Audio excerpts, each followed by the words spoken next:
Hey there, Teresa here, your Health ID consultant. I help organizations navigate tech changes and lead their projects and teams to success. You can check me out here on LinkedIn for expert tips and solutions.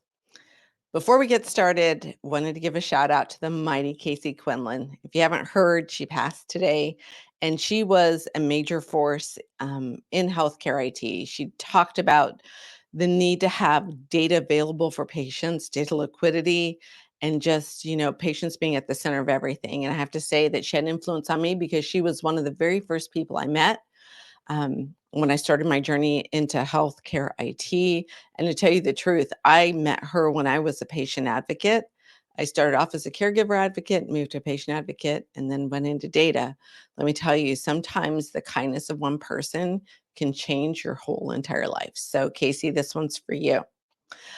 Here's a recap of what I heard last week at HIMSS. Number one, over 35,000 healthcare peeps were in attendance. It felt good to connect with old friends again. And I will post a picture of the walking gallery that got together. We all got together, and unfortunately, Casey wasn't with us this year, but we took the picture, and this one's for her. So, what did I hear? I heard time and time again, healthcare systems and payers were talking about how they were struggling to keep up with the demands of modern healthcare. There was a great session with the leaders of Health and Human Services as they dropped hints that there are going to be more NPRMs to be released this year. And they're going to be focused on interop and aligning across the agencies and standards. So, hint, hint, fire is on the way. Organizations also reported that they had a lot of data, but they were having trouble understanding it all. So I attended a couple of different sessions. And what I kept hearing was they knew that they needed to find a better way to manage their data, but they just didn't know where to start. Well, there was much talk about fire in the interoperability showcase this year. And there were various sessions that were held during the week. The one that I was in around about value-based performance reporting. One theme that I kept hearing and hearing were organizations, they're totally bought into fire and they understand how it can help them securely and efficiently exchange patient information. Well, there was much excitement about the potential, and more organizations are moving forward to try it. So I was super surprised that it's not just traditional healthcare organizations. We're seeing public health agencies want to join in. We're seeing Medicaid agencies joining in to use fire. It's starting to spread wide. People are starting to understand build once, connect many times. But let's talk about that lesson learned. Number one that I heard. Once they started using fire, they quickly realized that their data was inconsistent and poor quality. So, no matter how much data they had, they could not turn it into valuable insights. You know what? I heard a lot of frustration, a lot of discouragement. And you know what? Many organizations are starting to seek help for that. Well, the unintended consequence of using fire is the need to find a solution to improve the quality of your data. Lesson learned number two, data governance is more than just an IT function. Data governance is about the policies, the procedures, and the technologies that ensure that your data is accurate, consistent, and secure. Again, I talk about this, and I think I've talked about this for, I think I'm going on 3 years now of talking here. But you know what? I always preach it. The business and the IT must collaborate. This is a hand in hand. You can't have technology without understanding the workflow. You can't have better workflow without understanding the technology. We all have to be at the same table. And of course, because I'm always here talking about Web3 and beyond. Um, all kinds of technologies. I spent a full day in the machine learning and AI session. Well, I was so surprised. They had such a variety of organizations that were there talking.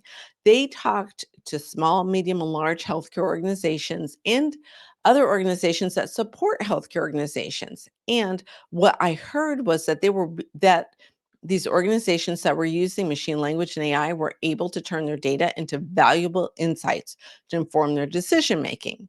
But they could only do this with the help of data governance and data quality, because the two things that they said was we need to have interoperability and we need to have standards.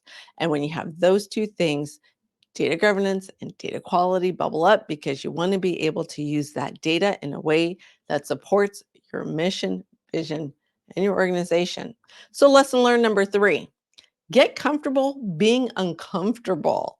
That was so prevalent. They said, you know what? We were never going to be ready. We were never going to be, um, nobody was going to be on board all at the same time.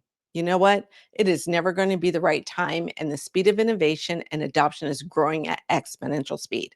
If nothing else, believe that. Well, I'll give you an example, right? Think Chat GPT, right?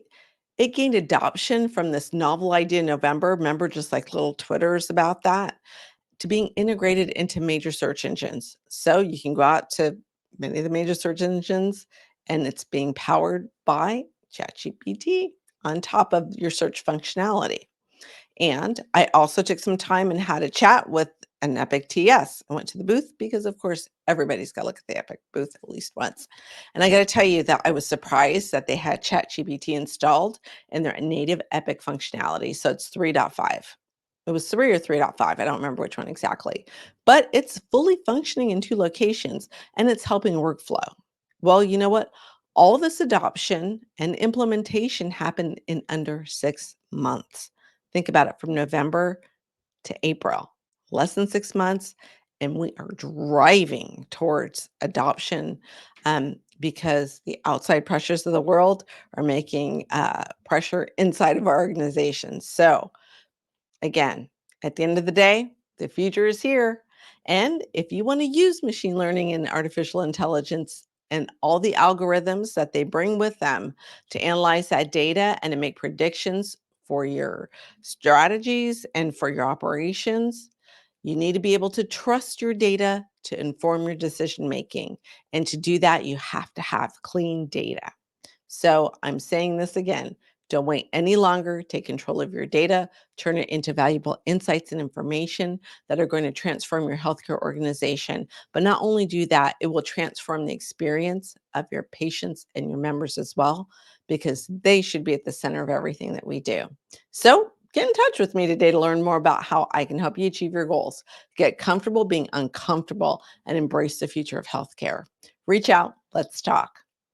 All right, guys, I'll catch you here again next week having another conversation about Web3 beyond healthcare technology and leadership.